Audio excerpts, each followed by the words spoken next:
Mejor más tarde. Buenas noches, jóvenes. Ahorita vamos a empezar la clase.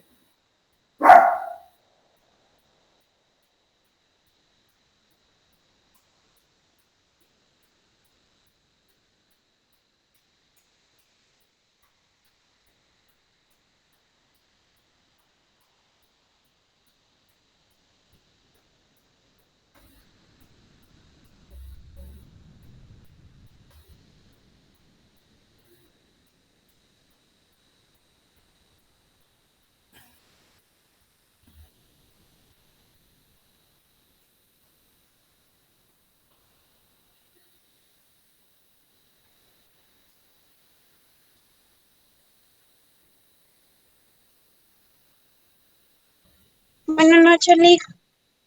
Hola, Ana. Buenas noches.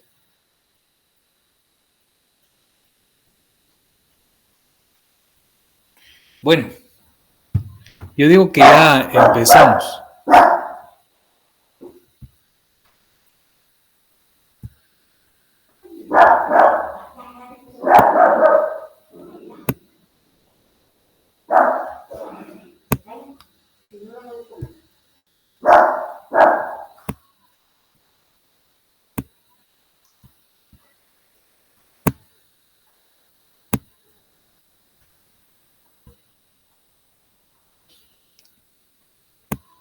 Bueno, muy buenas noches para todas y todos.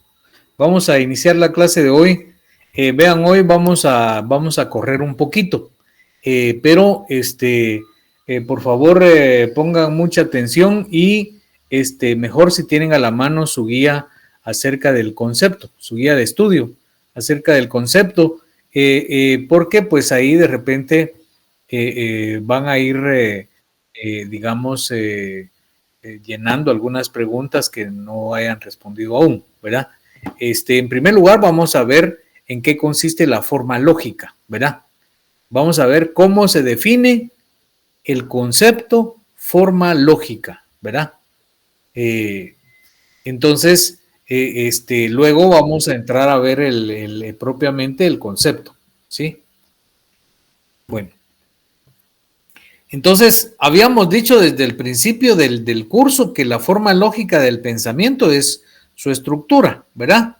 O sea, el concepto, el juicio y el razonamiento. Esa es la forma lógica del pensamiento, ¿verdad? De manera que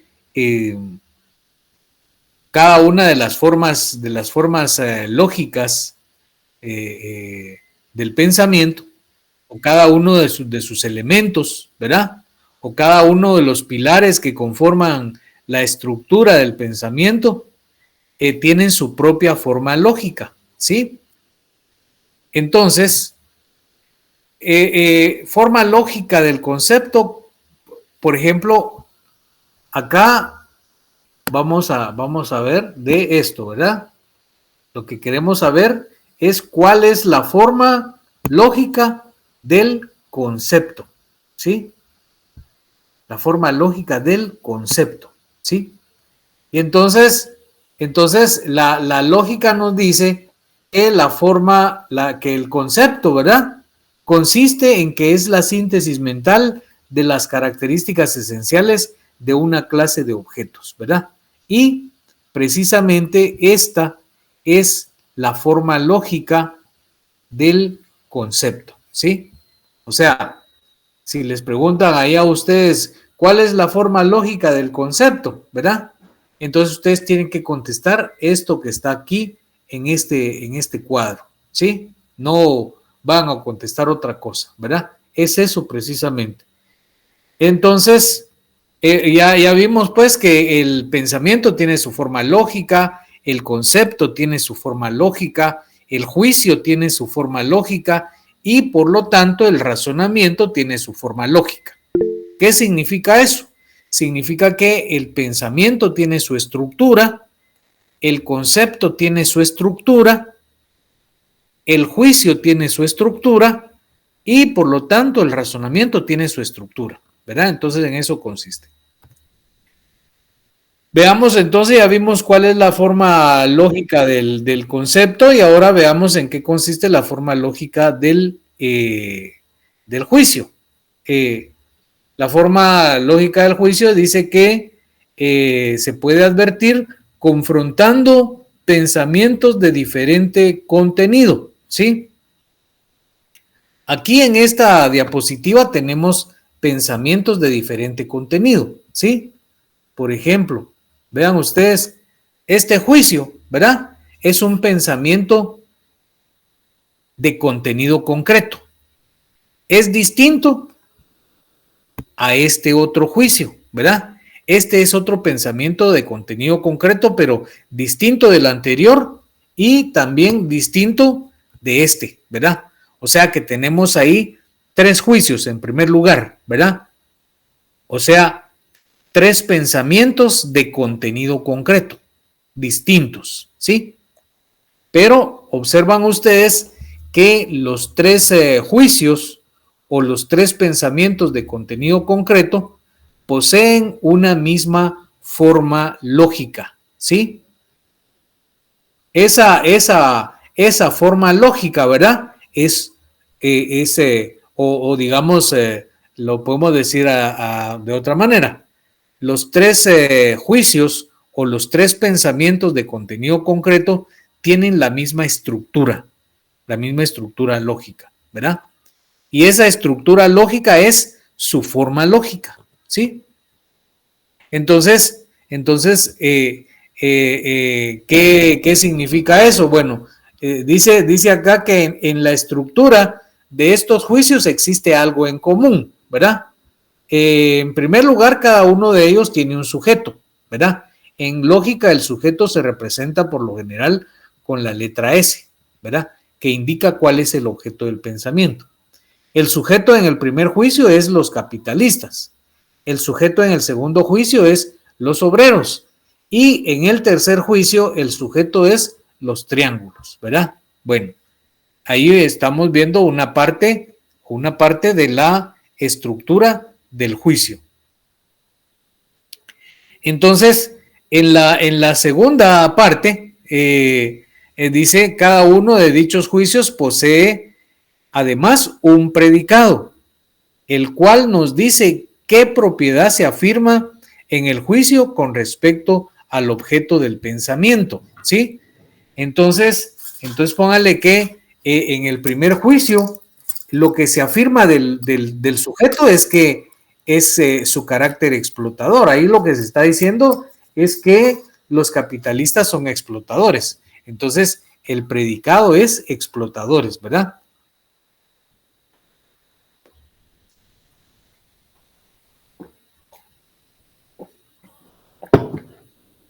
En el segundo juicio, el predicado es explotados, porque se refiere a los obreros. Y en el tercer juicio, el predicado es figuras geométricas, porque se refiere a los triángulos en este caso, ¿sí? Entonces, la relación existente entre el objeto del juicio y el carácter recogido en el predicado es una relación de pertenencia. El carácter le pertenece al objeto. Por ejemplo, el carácter de explotador le pertenece al objeto del pensamiento, que es los capitalistas, ¿verdad? Entonces, esa relación viene expresada en los juicios dados por medio de la palabra son, ¿verdad? En este caso, pues, son es, digamos, lo que se llama en lógica la cópula, ¿sí? Por lo tanto, los 3 juicios anteriores, a pesar de su diferente contenido concreto, poseen una misma estructura o una misma forma lógica, la cual puede expresarse mediante la fórmula todos los S son P, ¿verdad? Acá tenemos la forma lógica de esos 3 juicios, ¿verdad? Y vean ustedes, volvemos a la diapositiva, vean ustedes que es la misma forma lógica que tienen los 3 juicios, ¿verdad? O sea, tenemos 3 juicios distintos con una misma forma lógica, ¿sí? 3 pensamientos de contenido concreto distinto con una misma forma lógica, ¿verdad? Entonces, y entonces ahora veamos cuál es la forma lógica del razonamiento, ¿sí? La forma lógica del razonamiento es que está constituido por tres juicios, ¿verdad? Uno, dos y tres, ¿verdad? Esos son los tres juicios. Solo denme un segundo, disculpe. Sí, mami. Vaya, ahorita voy. Deme un par de minutos, disculpen.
Muchas gracias.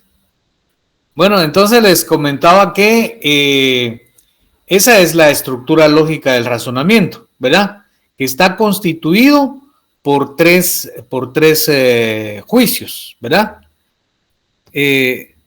Dos de ellos son las premisas y el tercero es la conclusión, ¿verdad? Entonces, aquí en el razonamiento, digamos que en la estructura lógica del razonamiento se recoge la estructura lógica del concepto y del juicio, ¿verdad?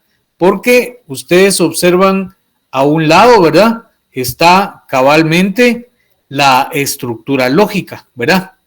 El primer juicio dice todo capitalista es explotador, ¿verdad? Y entonces su estructura lógica es todo SSP. El segundo juicio dice todo terrateniente es capitalista, ¿verdad? Por lo tanto, tiene la misma forma lógica, todo SSP, ¿verdad?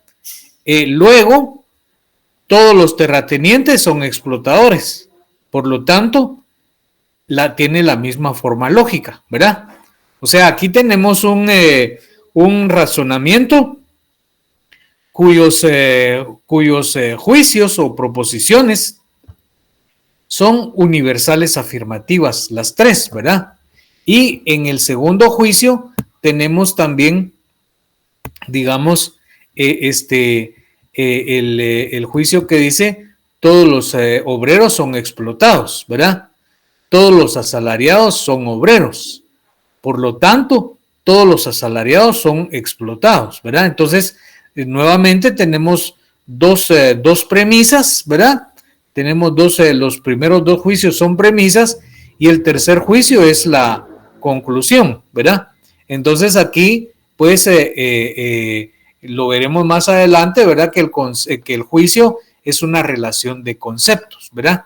Ya vimos entonces, por ejemplo, una definición de concepto y ahora, digamos, vemos que en las láminas anteriores vimos cuál era la forma lógica del juicio, ¿verdad?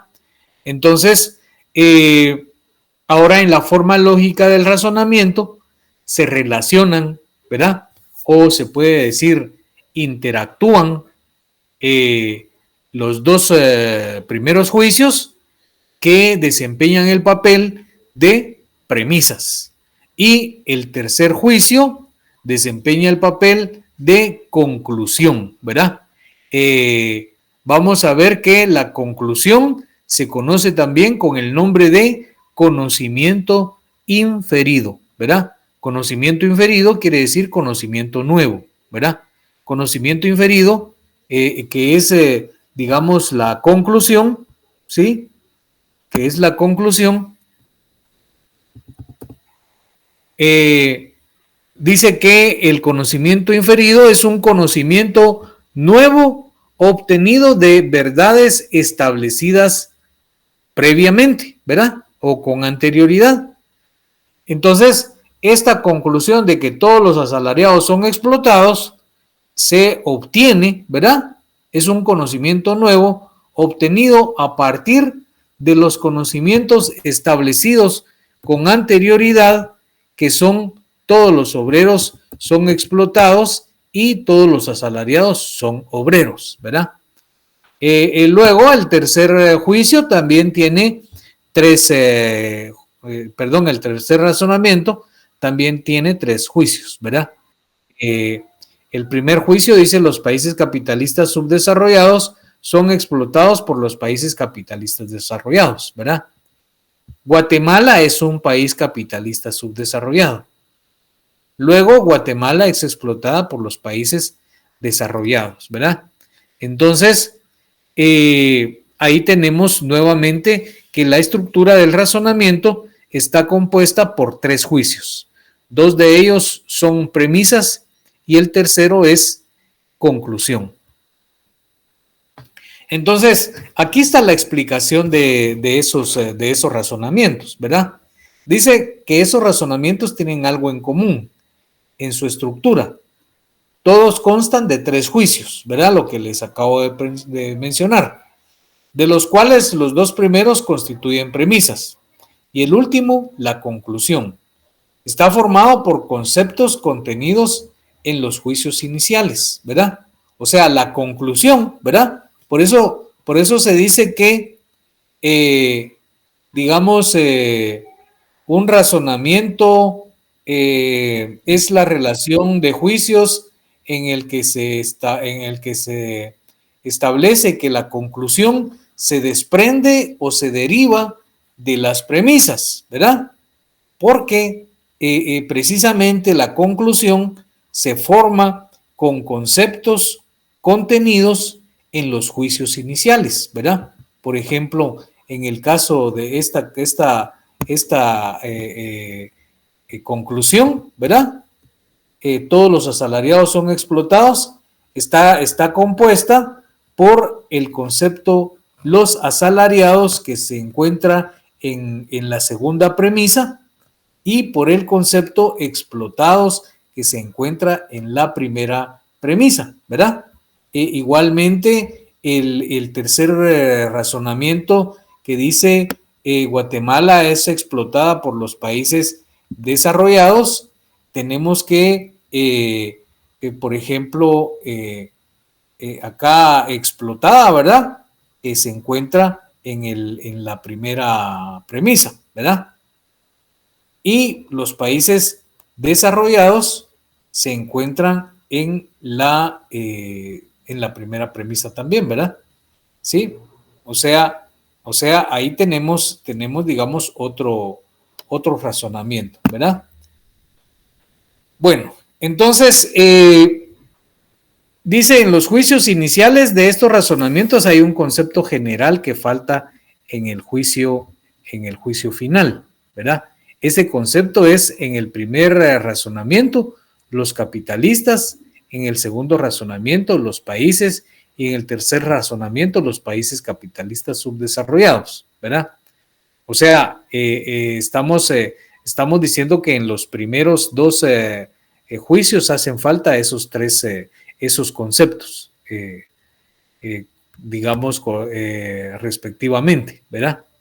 Entonces, ese rasgo común que se da en la estructura de razonamientos distintos por su contenido concreto, constituye la forma lógica, ¿sí? O sea, eso es lo que constituye la forma lógica y la forma lógica que se expresa en una fórmula, ¿verdad? Digamos, todo S es P, algún S es P, ningún S es P, algún S no es P, ¿verdad? Esas son las formas lógicas o estructura de los juicios, pero esto lo veremos más adelante, ¿verdad? Entonces, la forma lógica de un pensamiento nos viene dada por su estructura, es decir, por el tipo de relación que existe entre las partes de su contenido concreto, ¿verdad? Las formas lógicas de los juicios y razonamientos se anotan generalmente por medio de fórmulas con las cuales se expresa la estructura de nuestros pensamientos.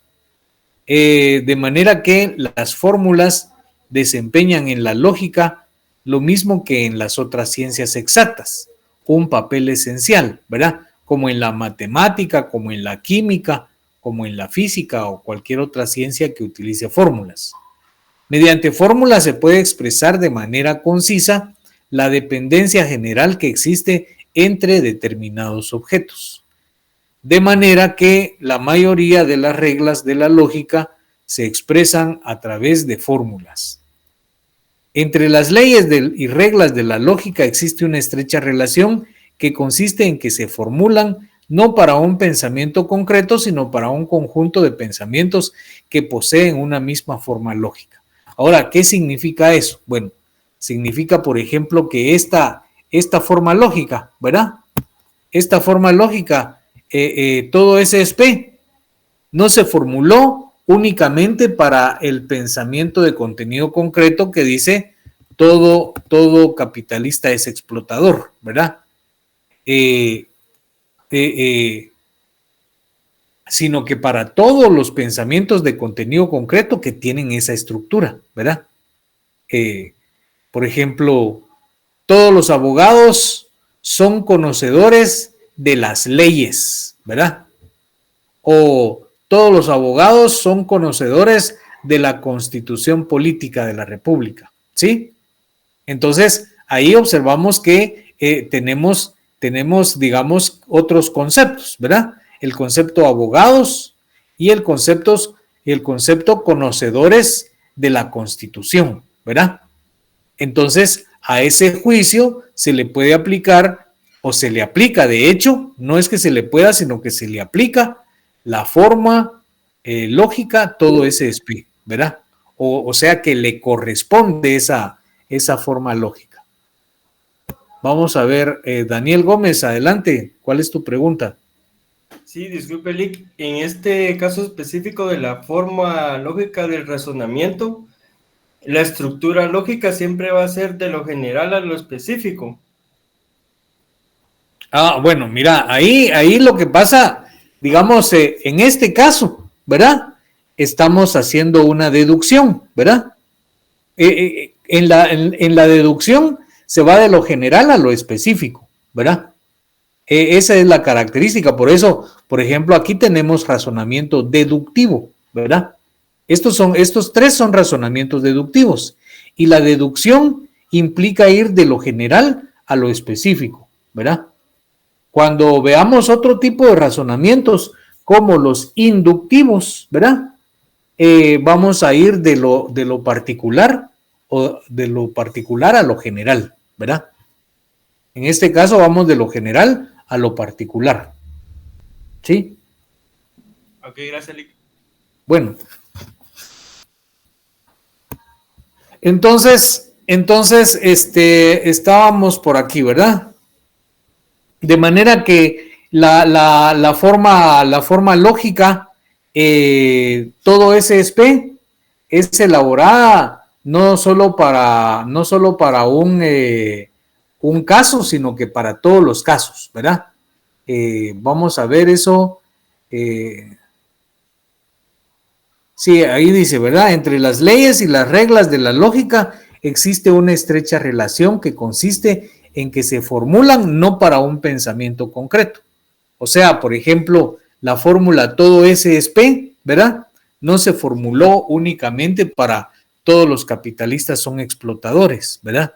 Sino que se formuló también para todos los terratenientes son explotadores, ¿verdad?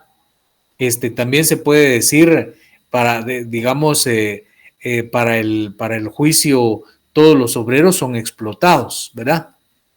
Para el juicio también todos los abogados son conocedores de la Constitución, ¿verdad? Todos los barcos, ¿verdad? Son digamos, utilizados en el mar, ¿verdad? Todos los aviones son vehículos que vuelan, ¿verdad? O sea, esa estructura lógica, todo ese SP, se utiliza en todos aquellos pensamientos que tengan digamos, esa relación entre sus contenidos, entre los conceptos, ¿verdad? Entre el concepto sujeto y el concepto predicado, ¿verdad? Entonces, por ejemplo, dice acá, para todos los juicios concretos cuya fórmula lógica es algunos S son P, será válida la siguiente regla lógica. Si el juicio algunos S son P es verdadero, será también verdadero el juicio algunos P son S. Por ejemplo, del juicio algunos políticos son mentirosos, se puede obtener la conclusión de que algunos mentirosos son políticos, ¿sí? O sea, algún SSP es aplicable en este caso a los dos juicios, ¿verdad? Porque como dice ahí, si el juicio algunos S son P es verdadero, entonces quiere decir que algunos P son S, también es verdadero, ¿verdad? Y aquí lo podemos observar.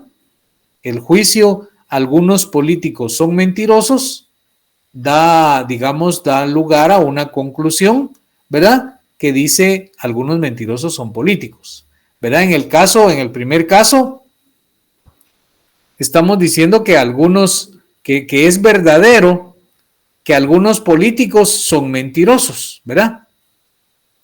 Por lo tanto, también es verdadero que algunos mentirosos son políticos. Más ejemplos. Regla de la lógica formulada para uno de los tipos de razonamiento. Si S es P, entonces S sub 1 es P sub 1. Eso significa que si S es verdadero, si es verdadero que S es P, será forzosamente verdadero el juicio S sub 1 es P sub 1, ¿verdad?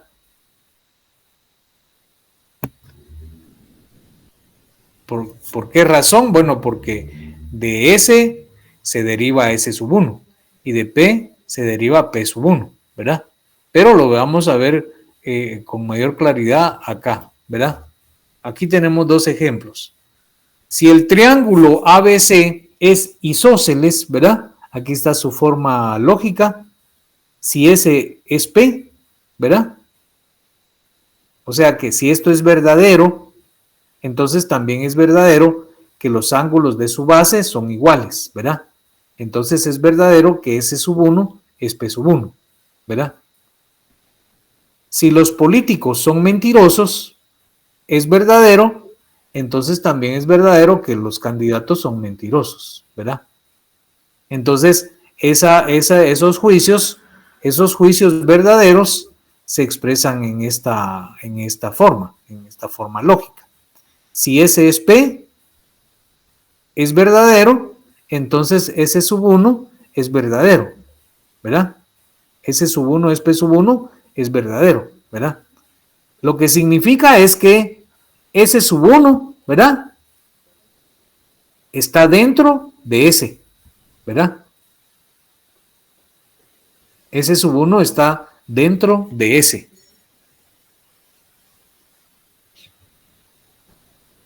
De acuerdo a esta regla de la lógica, siempre se obtendrá un resultado verdadero independientemente de que los razonamientos sean triángulos, animales, objetos, etcétera, ¿sí?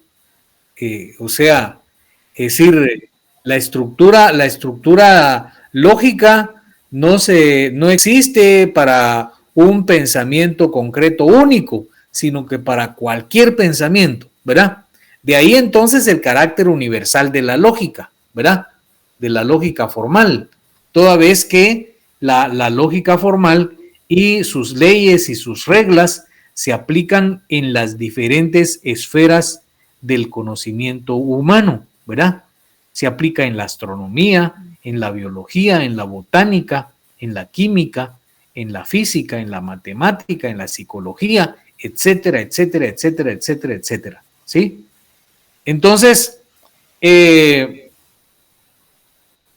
las leyes y reglas de la lógica y esta es otra cuestión, ¿verdad? Que recuerdan ustedes que la habíamos comentado anteriormente, ¿verdad? Dijimos en algún momento que entre la lógica formal y la gramática existe una relación, ¿verdad? Por ejemplo, lo que en lógica se llama juicio o proposición, en la gramática se llama oración, ¿verdad? Entonces, entre las leyes y reglas de la lógica y las leyes y reglas de la gramática existe gran semejanza, ¿verdad? Ahora veamos por qué razón. Unas y otras poseen un amplio campo de aplicación, ¿verdad? Las leyes y reglas de la lógica, al ser formuladas, también se hace abstracción de lo particular a lo concreto, ¿verdad? Algo de lo que decía el compañero hace un momento, ¿verdad? Pero, digamos, en lógica se parte, como recuerdan ustedes, que hay dos métodos, ¿verdad? Y esos métodos, digamos, se dice métodos de la filosofía, ¿verdad? Es la deducción y la inducción, ¿verdad? La deducción y la inducción no son otra cosa que razonamientos, ¿verdad? El razonamiento deductivo, digamos, al utilizarse en cualquier esfera del conocimiento humano, digamos, desempeña el papel de método, ¿verdad? Se utiliza el método deductivo o el método inductivo, ¿verdad?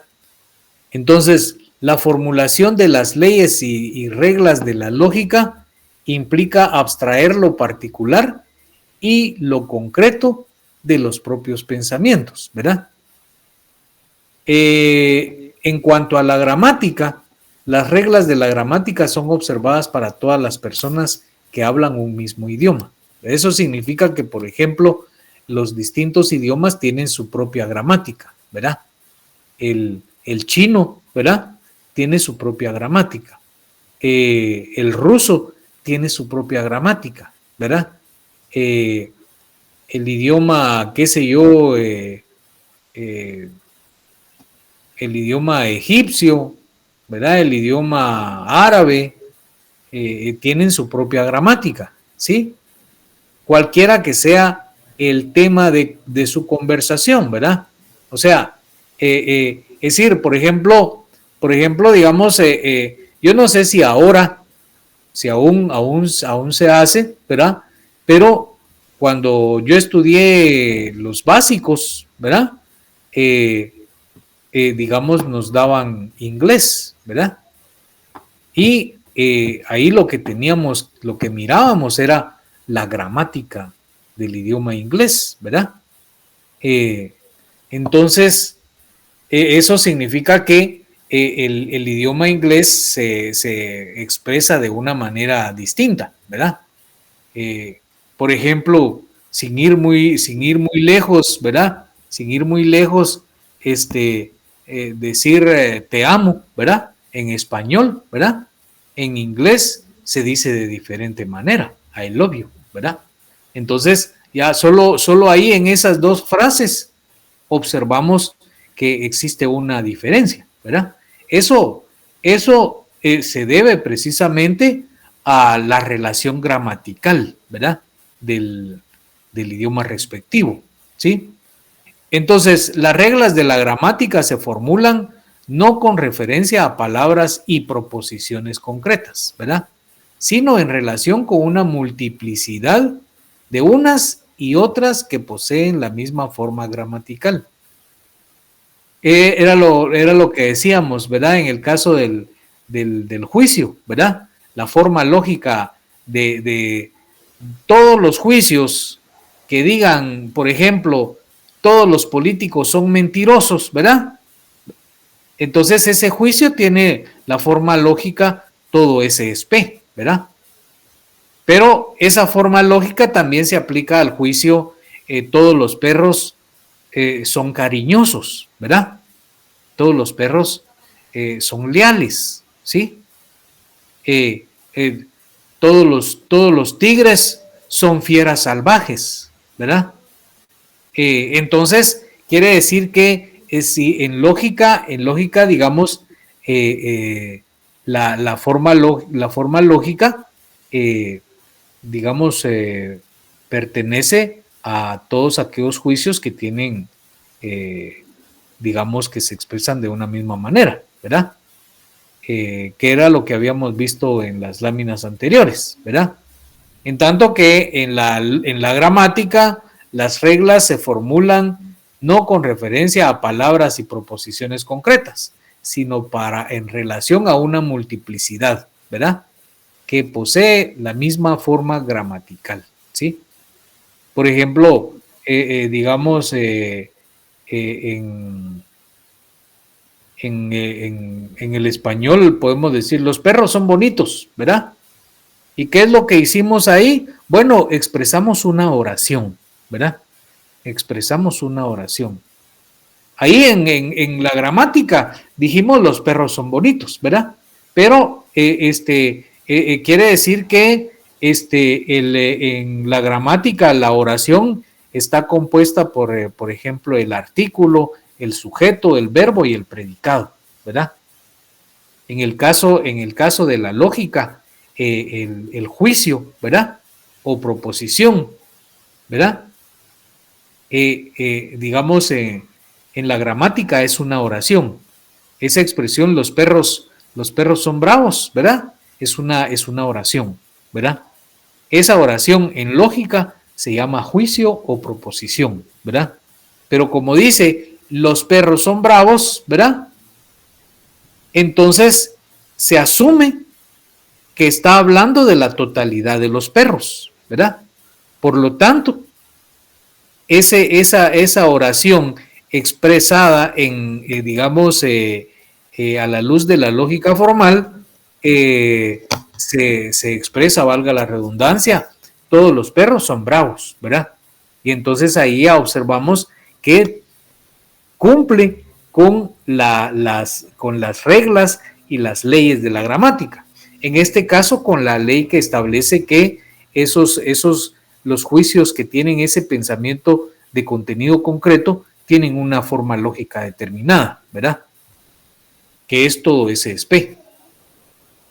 Entonces, las reglas de la gramática solo pueden formularse como resultado de la abstracción de lo particular y concreto en los recursos de expresión lingüística de nuestros pensamientos y como resultado de la extracción de las correspondientes gramaticales, ¿verdad? Formas gramaticales. Entonces, la gran semejanza de las leyes y reglas de la lógica con las de la gramática se explica por la íntima relación que existe entre el pensamiento y el lenguaje, ¿verdad? Eso lo vimos en el curso de Fundamentos Teóricos, ¿verdad? Que el pensamiento, el lenguaje es precisamente como digamos, la envoltura, ¿verdad? Del pensamiento. O podemos decir también que el lenguaje es la forma como los seres humanos aprendieron a comunicarse entre sí y a transmitir sus conocimientos de una generación a otra, ¿verdad? Entonces, el lenguaje constituye ante todo el medio por el que se da forma y expresión a los pensamientos. Todo pensamiento al surgir se envuelve inexcusablemente en un ropaje material, ¿verdad? Es así como nosotros nos envolvemos en nuestra ropa, ¿verdad?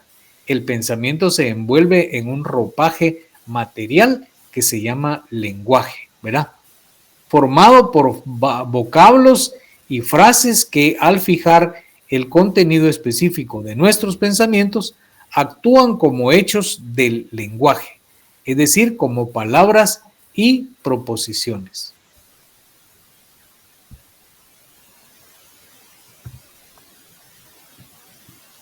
Entonces, ahora veamos en qué consiste el conocimiento inferido, ¿verdad? Eso lo hemos visto en las láminas anteriores, pero dice que el conocimiento inferido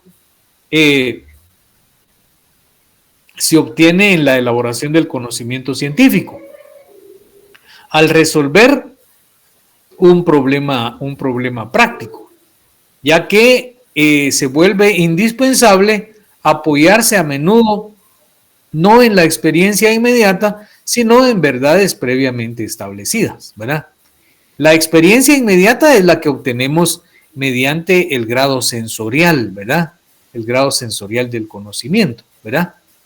Y las verdades previamente establecidas las obtenemos en el grado lógico del conocimiento, ¿verdad? Entonces, en el grado lógico del conocimiento, se elaboran los conocimientos científicos, ¿sí? Y los conocimientos inferidos van a ser estos, ¿verdad? Por ejemplo, esta es la conclusión, ¿verdad? La conclusión es el conocimiento inferido, ¿verdad? O conocimiento nuevo, ¿verdad? ¿Qué es el conocimiento inferido? Es un conocimiento nuevo, ¿verdad? Obtenido de verdades establecidas previamente, ¿verdad? Entonces, Esta conclusión es un conocimiento nuevo obtenido a partir de estas verdades, ¿verdad? A partir de estos juicios o proposiciones que son verdades preestablecidas con anterioridad. ¿Sí?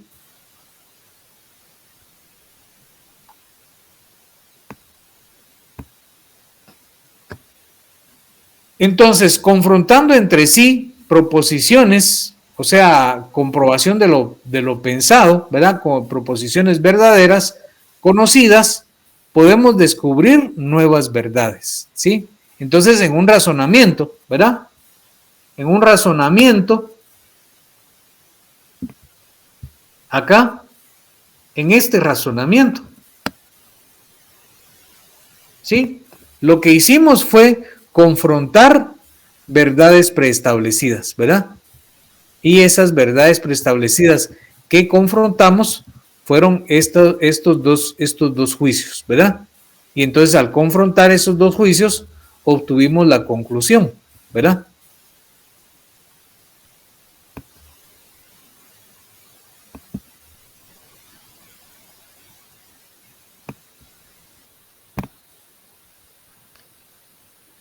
Entonces podemos descubrir nuevas verdades, dar una base a otras proposiciones cuyo carácter verídico no se haya aún establecido, ¿verdad?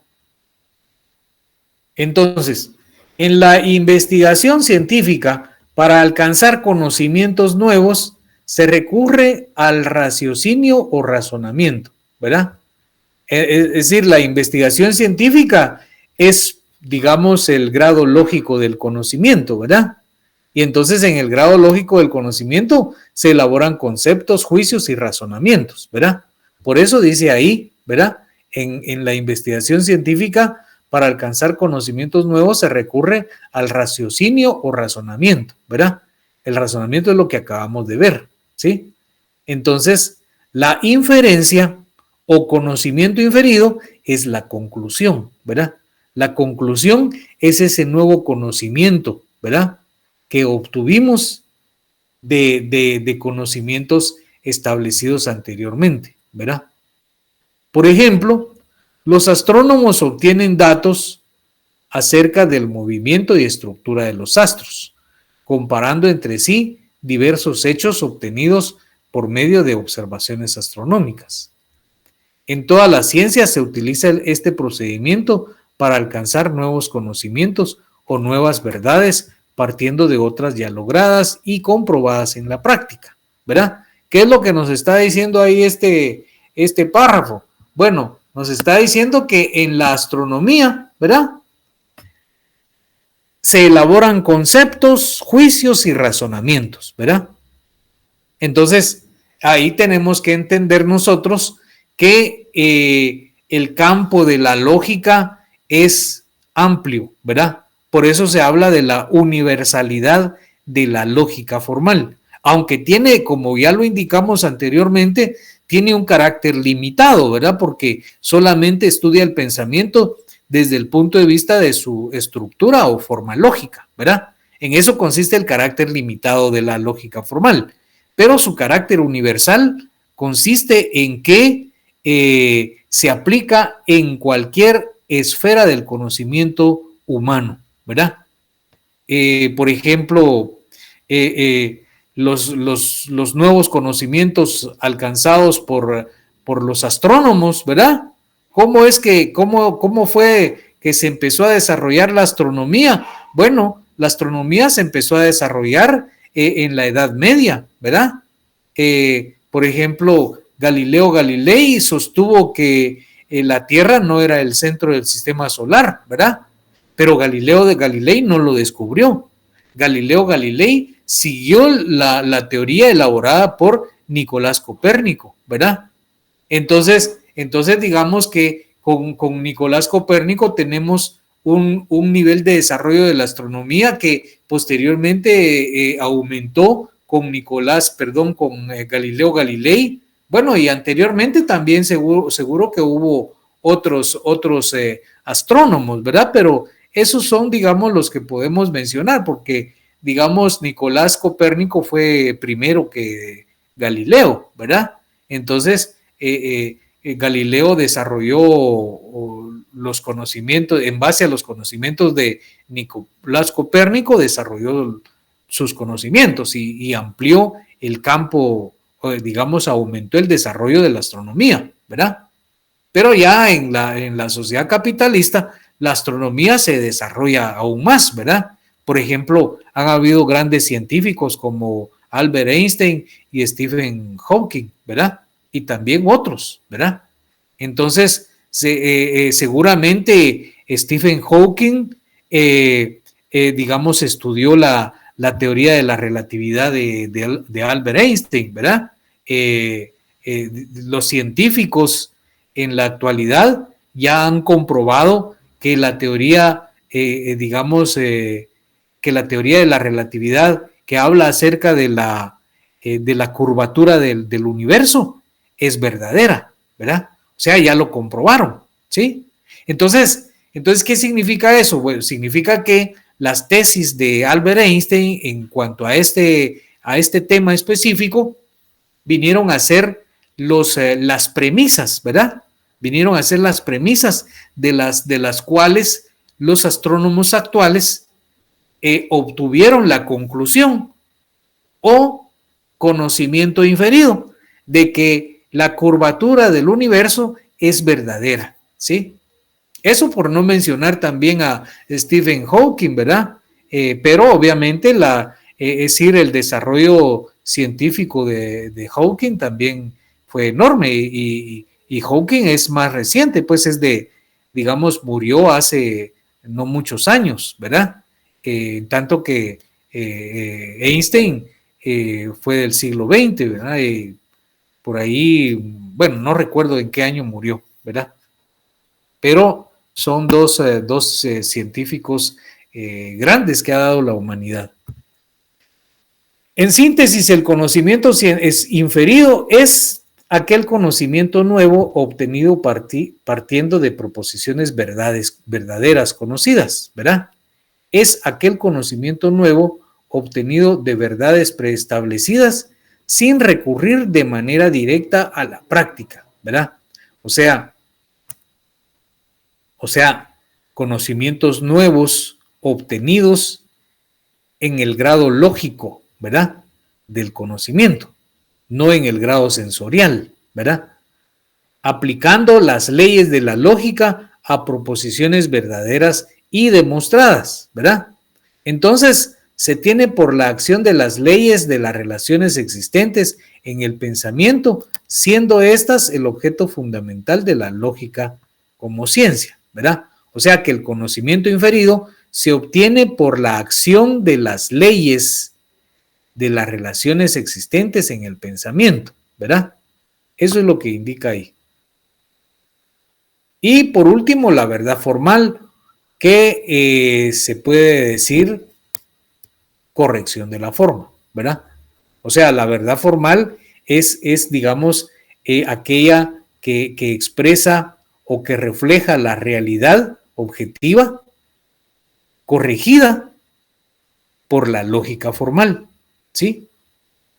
Entonces, es aquella que se obtiene haciendo uso de las leyes y reglas de la lógica formal, de manera que en un razonamiento la conclusión será verdad si y solo si el contenido de las premisas es verdad, ¿sí? Por ejemplo, de dos premisas verdaderas no podemos obtener una conclusión falsa, ¿verdad? O al revés, de dos premisas falsas no podemos obtener una conclusión verdadera, ¿sí? Entonces indicará a la vez que existe congruencia entre la forma y el contenido del razonamiento. Por el contrario, en un razonamiento las premisas y la conclusión pueden ser falsas, pero el razonamiento puede ser válido de acuerdo a las leyes del silogismo categórico, ¿verdad? Pero el silogismo categórico lo veremos más adelante. Bueno, aquí concluimos este tema, ¿verdad? Y digamos que pasaríamos a desarrollar el siguiente, si no antes ustedes plantean alguna duda acerca de esto.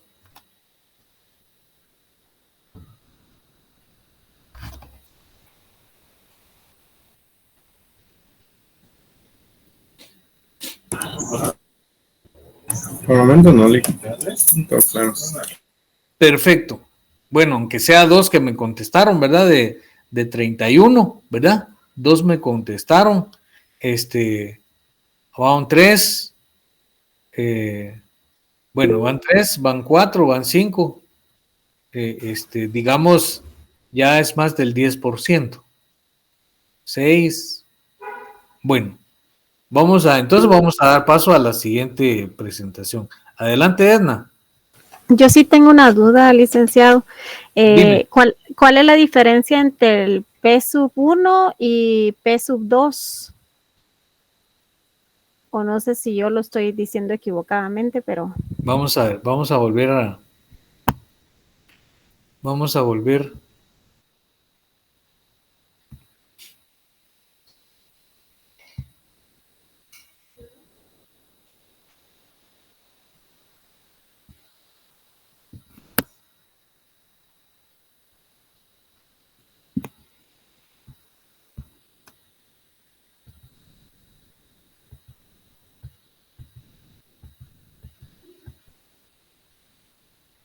Aquí está.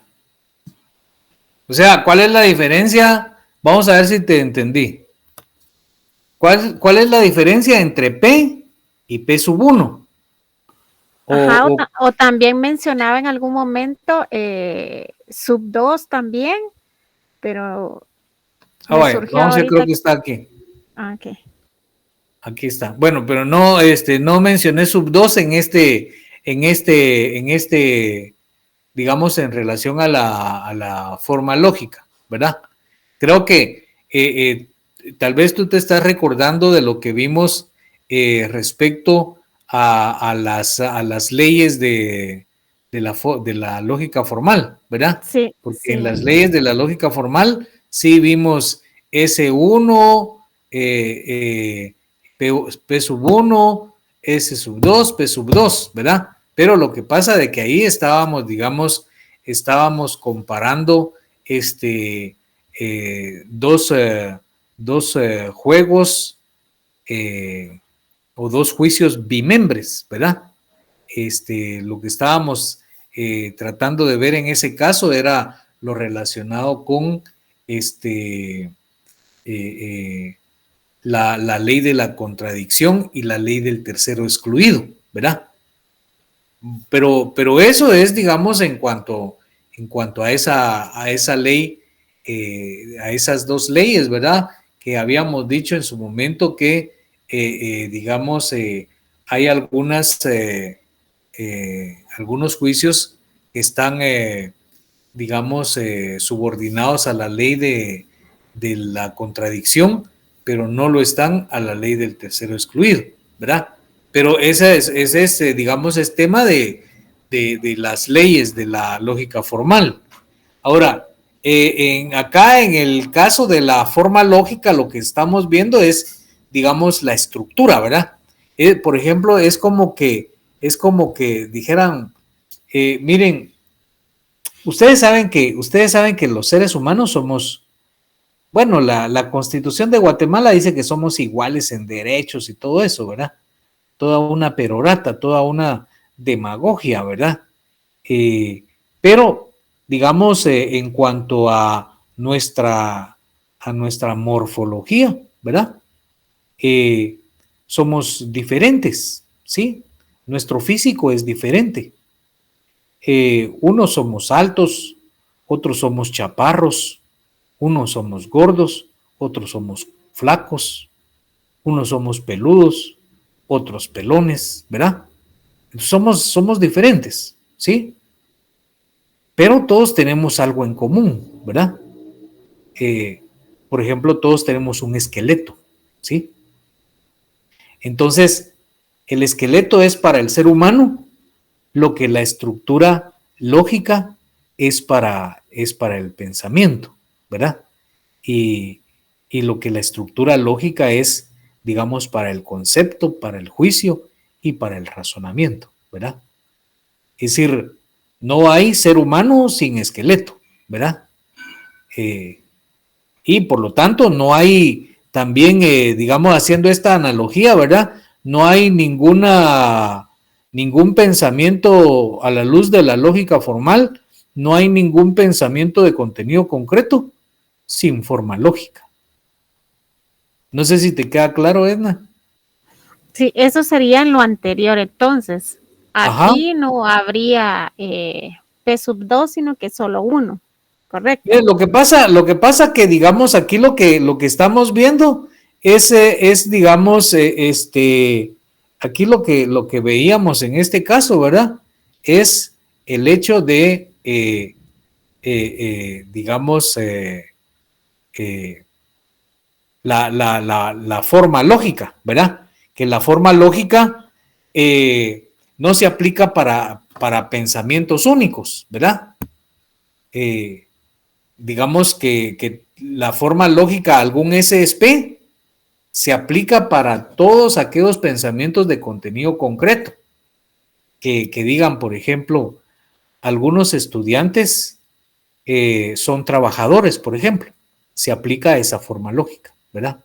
Algunos perros son bravos, tienen esa forma lógica, ¿verdad? Algunos carros son buenos, ¿verdad? Tiene esa forma lógica. Algunos políticos son mentirosos, también tiene esa forma lógica, ¿verdad? Entonces, lo que digamos se trata de explicar acá en este caso es que, digamos, esa forma lógica se aplica para cualquier pensamiento de contenido concreto, no solo para uno, ¿verdad? Y se ejemplifica con el hecho de decir que si el juicio, digamos un juicio que tenga la forma algunos S son P, es verdadero, entonces será verdadero también aquel juicio que diga algunos P son S, ¿verdad? Por ejemplo, digamos, lo tenemos acá, creo. Algunos políticos son mentirosos, ¿verdad? Si algunos políticos son mentirosos, eso lo podemos ver con unas,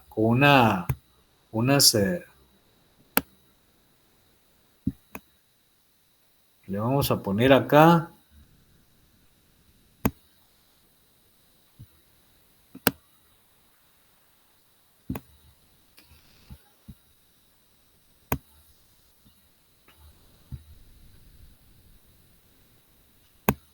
sin relleno. Entonces, por ejemplo, esto lo vamos a poner más pequeño, ¿verdad? Entonces, esta clase, ¿verdad? Este círculo representa a la clase de los mentirosos.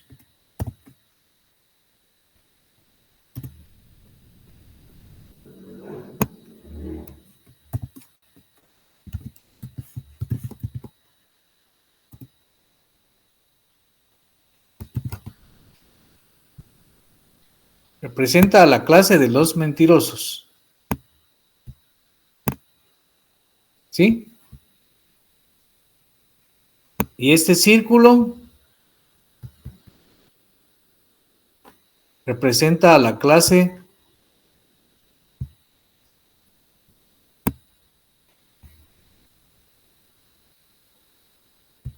de los políticos.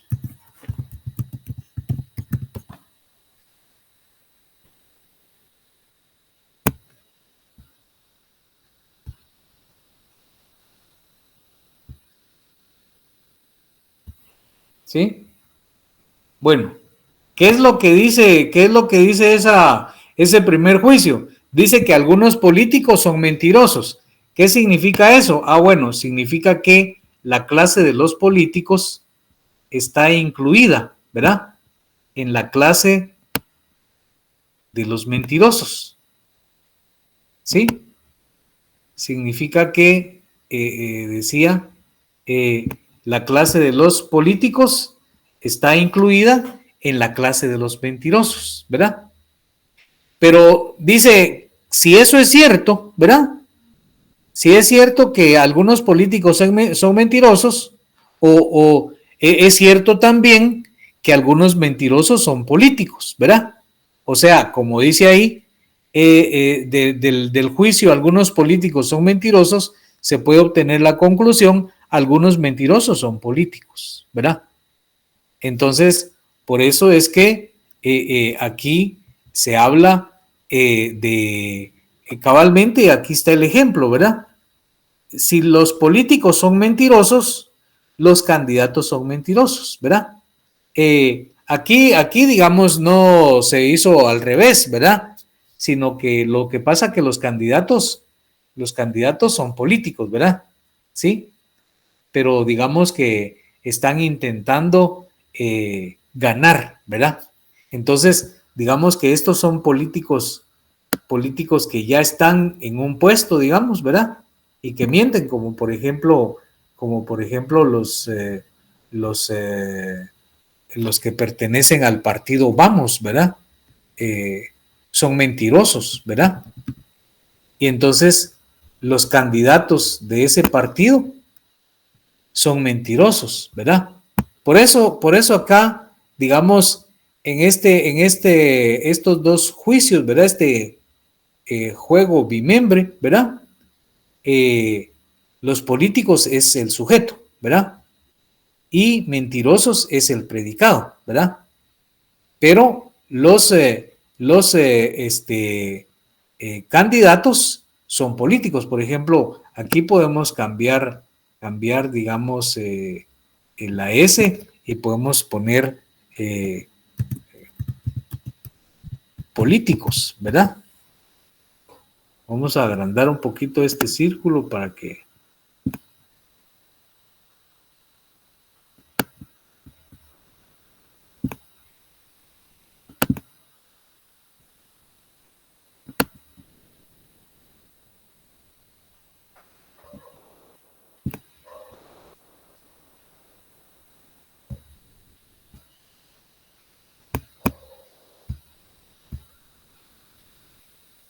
Y aquí vamos a poner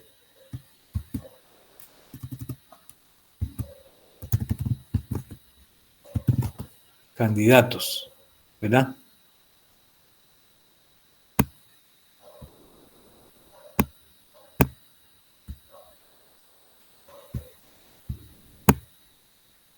Por eso es que digamos,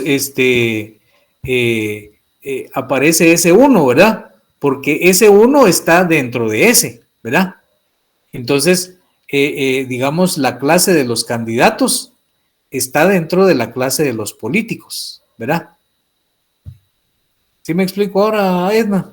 Sí, ya capté. Es decir, los políticos son todos los que participan y participarán, pero digamos en el otro lado están los candidatos que están representando o los que se van a postular. Así lo entendí, no sé si está correcto. Sí, es que los candidatos son políticos también, ¿verdad? Sí. Los candidatos son políticos también, ¿verdad? Entonces, por ejemplo, ahí la señora candidata, ¿verdad? Está diciendo, sí, que yo les voy a dar esto, yo les voy a dar lo otro, esto, que aquí, que allá, ¿verdad? Ella es, en este momento bueno, para empezar, ella es política, ¿verdad? Ella es política. Porque actualmente candidata. Y en este momento es candidata, ¿verdad? Entonces, si los políticos son mentirosos, entonces los candidatos son mentirosos, ¿verdad? Sí. ¿Sí? Gracias, licenciado, muy amable. Bueno, a la orden. ¿También es una mentirosa? Sí, por supuesto, Catherine. Por supuesto. Bueno, entonces ahora vamos a dar paso a la siguiente presentación, ¿verdad? Vamos a correr porque ya pues nos está agarrando el dedo la puerta, ¿verdad? Miren ustedes, Por ahí les vamos a pasar una encuesta en el WhatsApp.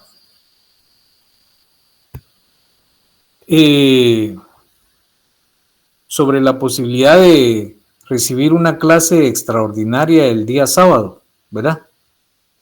Entonces, a partir de ahí, pues, porque los exámenes empiezan la próxima semana y tenemos que cubrir el contenido que entra en el examen. Entonces, yo puedo darles una clase el sábado, ¿verdad? Entonces, esa es la encuesta que les vamos a pasar, ¿verdad? Y si depende de los resultados, pues damos la clase o no la damos, ¿verdad? Ahí sí que depende de eso, ¿verdad? Entonces, el tema es el concepto, ¿verdad? Esto pues ya lo habíamos visto, ¿verdad? Que el concepto es una síntesis mental de las características esenciales de una clase de objetos, ¿verdad? Se entiende por clase un conjunto de elementos que tienen una propiedad o característica en común, como por ejemplo la clase de las ciencias, ¿verdad? Recuerdan ustedes que la definición de ciencia dice que es un conjunto de conocimientos sistematizados y en desarrollo, ¿verdad? Entonces, cuando a nosotros nos dicen ciencia, entonces inmediatamente se viene a nuestra mente esas características esenciales, ¿verdad? Es un conjunto de conocimientos sistematizados y en desarrollo, ¿verdad? Se expresa a través de principios, categorías y leyes, ¿verdad? Los conocimientos son lógicos y coherentes y se comprueban en la realidad, ¿sí? Entonces, quiere decir que el concepto ciencia, ¿verdad?, que pertenece a la clase de las ciencias, tiene esas características esenciales, ¿verdad? Es como, por ejemplo, el concepto seres humanos, ¿verdad? El concepto seres humanos no se refiere solo, por ejemplo, a uno de nosotros, ¿verdad? Sino que el concepto seres humanos se refiere a los 8,000 millones de seres humanos que estamos sobre la faz de la Tierra, ¿sí? Y entonces digamos, el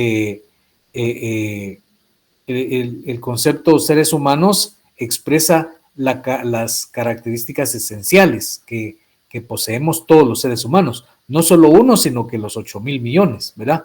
Por ejemplo, una característica esencial es que somos pensantes, ¿verdad? Y otra característica esencial es que tenemos un lenguaje, ¿verdad? Nos comunicamos a través del lenguaje hablado y el lenguaje escrito y el lenguaje por señas, ¿verdad? Que digamos es un desarrollo digamos del ser humano, ¿verdad? O sea que esas son las características esenciales. Y también el concepto relaciones sociales de producción no se refiere solo a una producción, ¿verdad?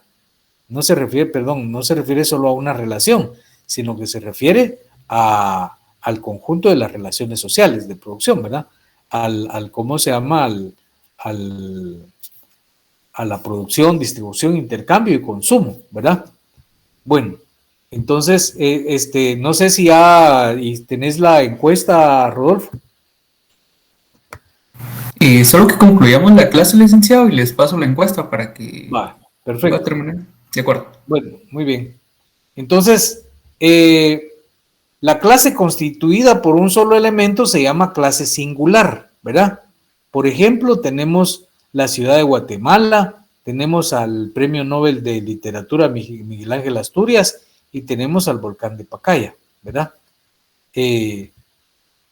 Entonces, el concepto puede referirse a cualquier clase de objetos.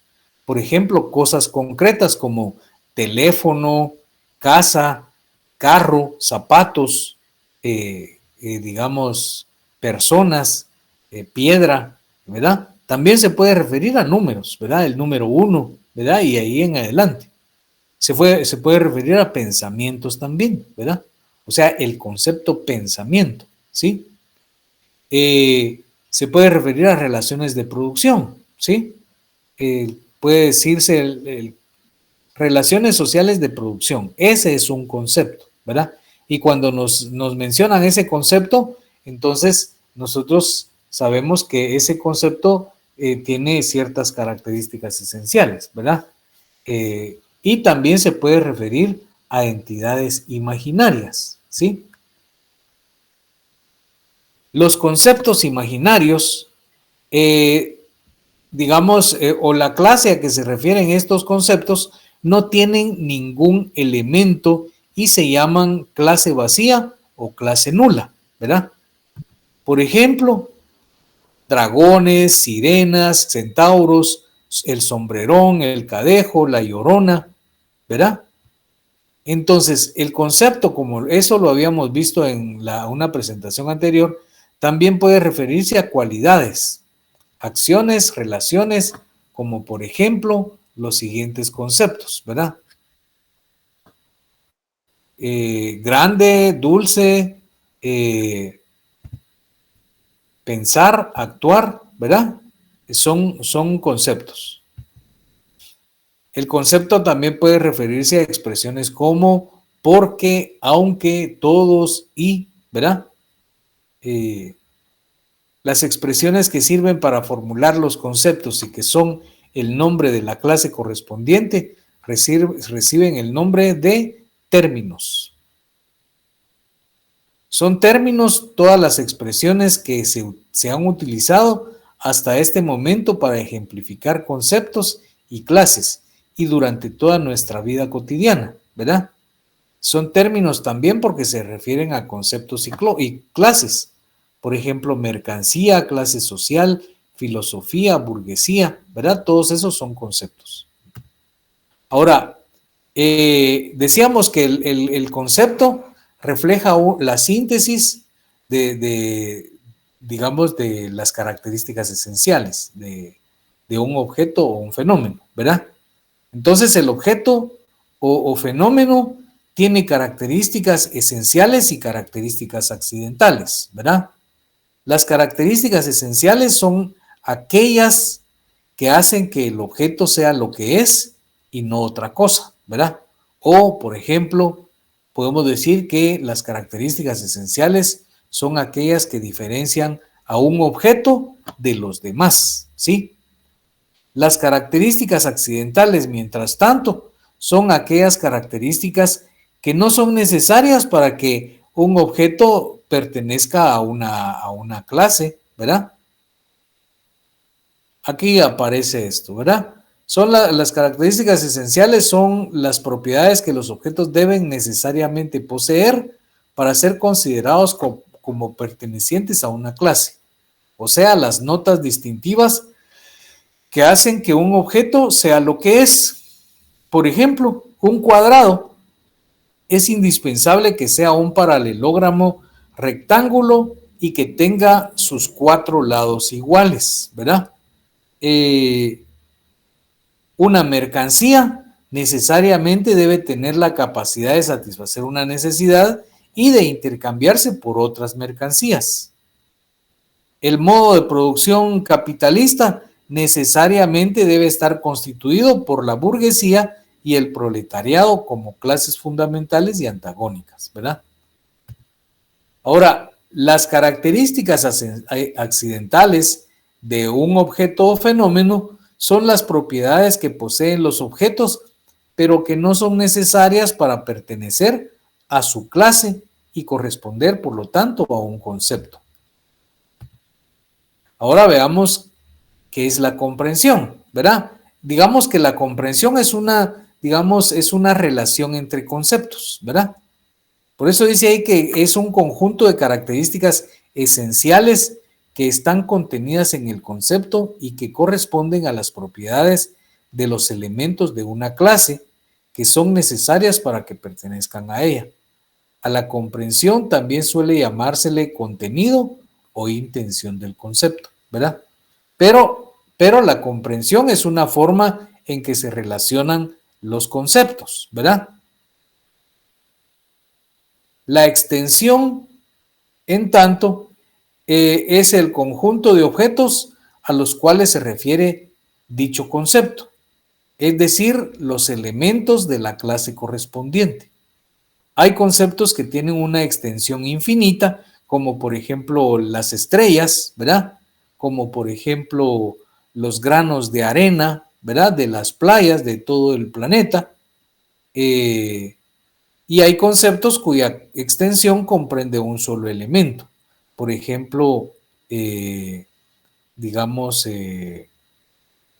la ciudad de Guatemala, ¿verdad? O el Premio Nobel de la Paz, perdón, de la Paz, sí, Premio Nobel de la Paz, la señora Rigoberta Menchú, ¿verdad? El Premio Nobel de Literatura, Miguel Ángel Asturias, ¿verdad? Y conceptos cuya extensión es nula, ¿verdad? Ese es el caso de la clase vacía, que ya la vimos allá arriba. La relación recíproca entre la comprensión y la extensión es precisamente eso era lo que les decía hace un momento, ¿verdad? Que la comprensión es una relación entre los conceptos. La extensión también, ¿verdad? La extensión también, porque fíjense que ahí dice cabalmente, la extensión y la comprensión se encuentran en una relación inversa, ¿verdad? Una relación inversa entre los conceptos, ¿sí? Esto quiere decir que cuando la comprensión aumenta, la extensión disminuye. Y cuando la comprensión disminuye, la extensión aumenta. Por ejemplo, ciencia es un concepto que tiene una gran extensión, pero poca comprensión, ¿verdad? Mientras que ciencia formal tiene menor extensión que ciencia, pero tiene mayor comprensión, ¿verdad? Ahora, matemática, ¿verdad? Es un concepto que tiene menor extensión que ciencia formal, pero tiene mayor comprensión, ¿verdad? Matemática elemental tiene menor extensión que matemática, pero tiene mayor comprensión. Y por último, aritmética tiene bastante menos extensión, pero bastante más comprensión, ¿verdad? Este es un concepto, ¿verdad? Digamos, específico, ¿sí? Este es un concepto específico. Y este es un concepto genérico, ¿sí? O se puede decir general también, ¿verdad? Entonces, esa es la relación que existe entre un concepto general y uno específico, ¿verdad? Bueno. Aquí nos vamos a quedar. En este cuadro podemos observar la clasificación de los conceptos. Entonces, digamos que hay, vamos a ver, 1, 2, 3, 4 y 5 grandes subdivisiones, ¿verdad? Y cada una de ellas, pues, tiene su propia división. Por ejemplo, la clasificación de los conceptos por su extensión se divide en universales o generales y están acá los conceptos de extensión limitada, los de extensión ilimitada y los conceptos de clase vacía o cero. Los conceptos individuales, que son los singulares de individuos, los singulares de unidades colectivas o conceptos colectivos. Por su grado de abstracción tenemos, por ejemplo, los concretos y los abstractos, ¿verdad? Por la relación entre su contenido y extensión están los conceptos comparables entre sí. Estos conceptos comparables entre sí se subdividen en compatibles entre sí, que son los conceptos idénticos, los mixtos y los conceptos entre los cuales existe una relación de subordinación, y los conceptos incompatibles entre sí, que son los conceptos contradictorios y los contrarios, ¿verdad? Y por último, los conceptos coordinados, ¿verdad? Bueno, hasta aquí nos vamos a quedar la noche de hoy, ¿verdad? Pero, pues antes de concluir la clase, ¿verdad? Si tienen alguna duda, la podemos platicar, ¿verdad? Solo quiero preguntarles, ¿qué canción escuchamos el martes?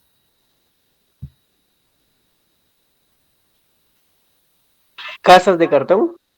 Ah, bueno, gracias vos. Sí, entonces yo me equivoqué en el primer periodo, ¿verdad? Vamos a poner una. Mientras tanto, ustedes piensen ahí en alguna duda.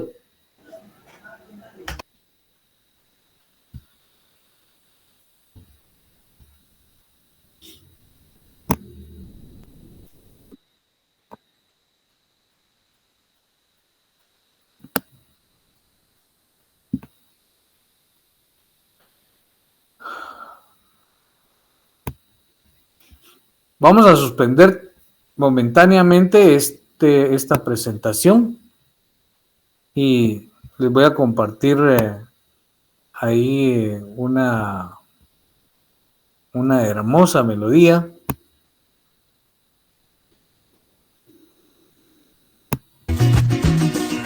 No basta.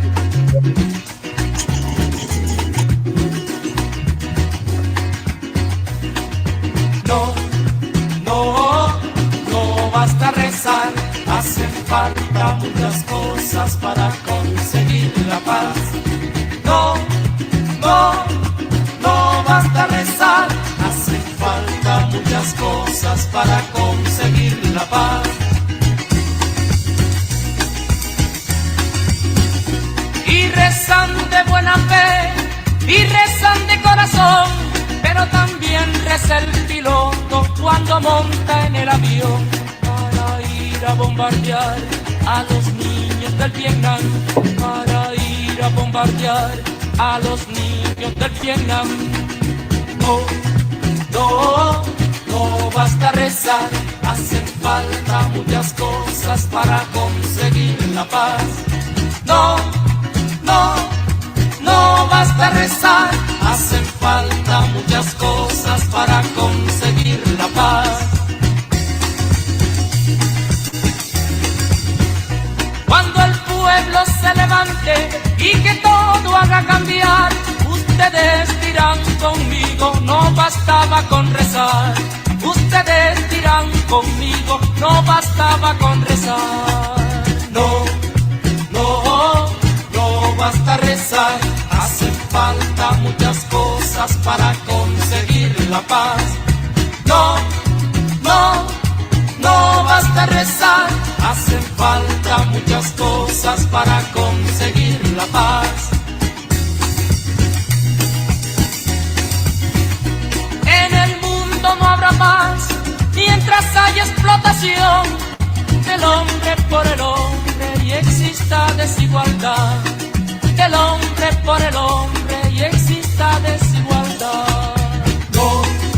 No basta rezar, hacen falta muchas cosas para conseguir la paz. No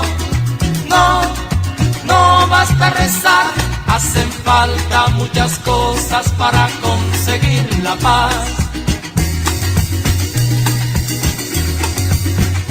Nada se puede lograr si no hay revolución. Reza el rico, reza el amo y te maltratan al peón.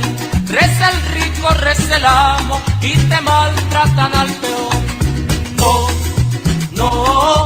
No basta rezar, hacen falta muchas cosas para conseguir la paz. No basta rezar, no basta rezar. Bueno, espero les haya gustado la canción. Bueno, por último, no sé si tengan alguna duda con respecto al último tema que vimos, ¿verdad? El concepto. Fíjense que les decía, los exámenes van a dar inicio el miércoles 9, no el lunes, sino que el miércoles 9. Entonces, tenemos solamente el día martes para concluir el contenido que se va a evaluar, ¿verdad? Entonces existe la posibilidad de que tengamos una clase extraordinaria el día sábado, ¿verdad? Entonces, eso es lo que vamos a ver, Noemí. Entonces, Rodolfo, tal vez me haces favor de preguntar ahí qué hora, ¿verdad? De 6 a 7 o de 7 a 8, ¿verdad? Para avanzar un poco. Y entonces, es, digamos, una clase extraordinaria. Recuerden ustedes que, digamos, los días de clase son de lunes a viernes, ¿verdad? Ustedes como estudiantes, sus días de clase son de lunes a viernes. Y nosotros como docentes, nuestros días laborales son de lunes a viernes también, ¿verdad? Pero su servidor en este caso, pues, para apoyarles, ¿verdad? Estaría dispuesto a dar una clase extraordinaria el día sábado, ¿verdad? En el horario que más le convenga a la mayoría, para avanzar en el contenido, ¿verdad? Y que el martes podamos concluir lo que se va a evaluar, ¿verdad? Y pues que entren. Bueno, y es que también fíjense ustedes que tenemos pendiente un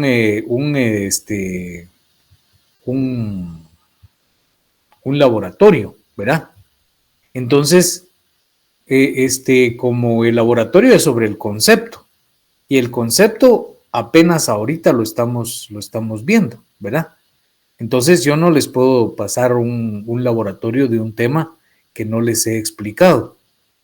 Entonces, por ejemplo, el sábado podemos dar esa clase extraordinaria sobre el concepto, y el domingo ustedes pueden tener ahí, digamos, tiempo para, digamos, responder su laboratorio, ¿verdad?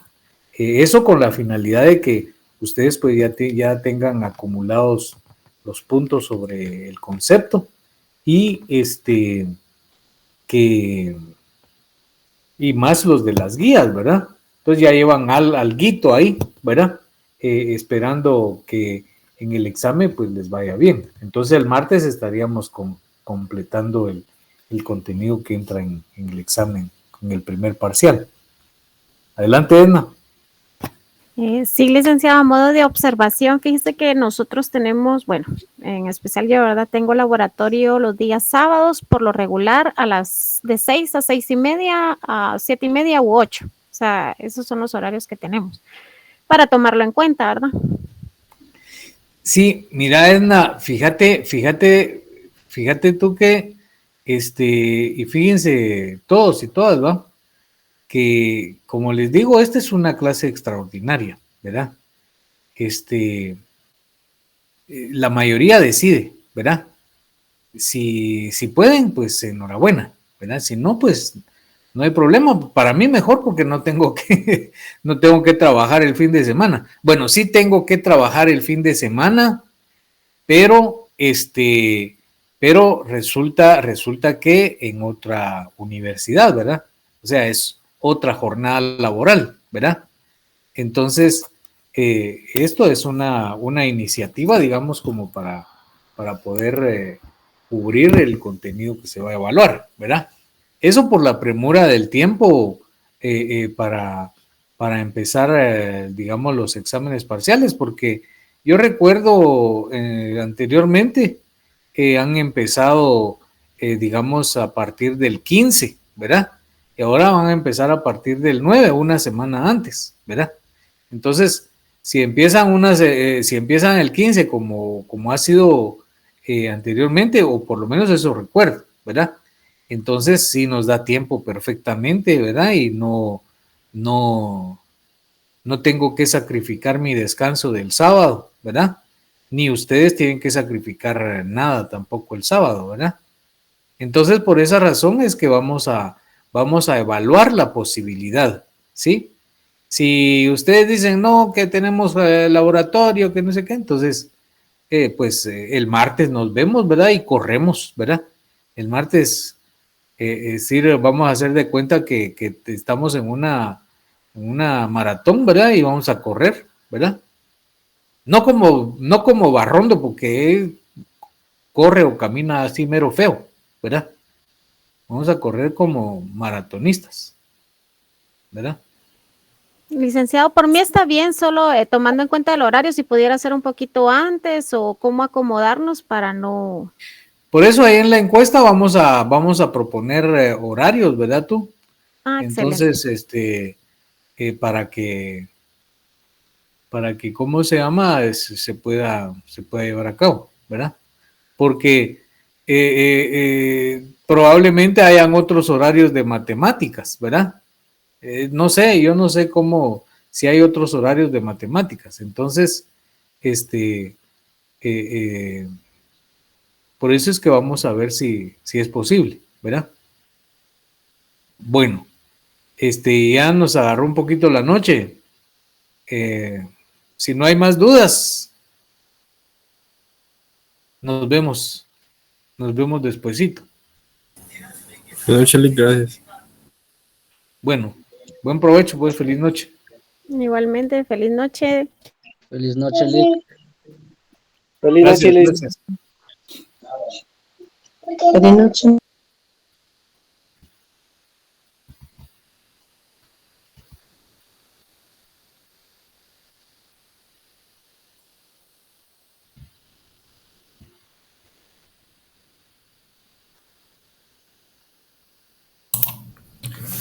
Feliz noche, Lick. En un momento le comparto el reporte semanal y Vaya, voy a pues, muchas mandar la gracias. encuesta de una vez.